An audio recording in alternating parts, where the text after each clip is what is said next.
Everyone is talking about the Middle East conflict right now, but many facts are being twisted or completely ignored. In times like these, it's worth listening to people who actually grew up in the region. Hassan Mossab Youssef, the son of a Hamas leader, speaks about the situation in Gaza during an interview on a US TV show hosted by well-known psychologist Dr. Phil. Check it out. You grew up being indoctrinated by Hamas, and your father was one of the co-founders. What did they teach you from an early age about Jews? There's lots of hatred in that culture against the Jewish people. It's not a secret. In fact, the Muslim belief system has a fundamental problem with the Jewish people. And their solution is what? First of all, we need to understand what is the problem.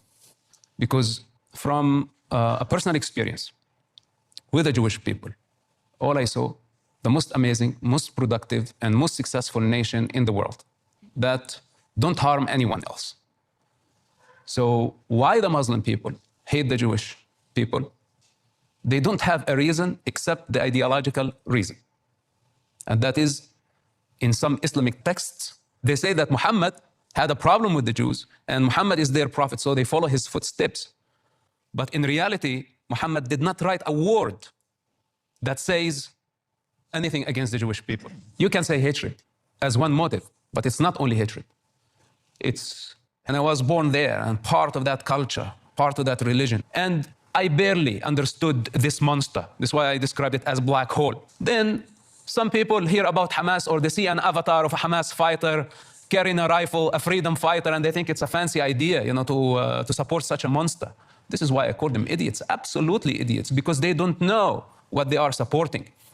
They are supporting a monster that has been hijacking an entire society and endangering the entire Middle East, pushing the world towards a global war.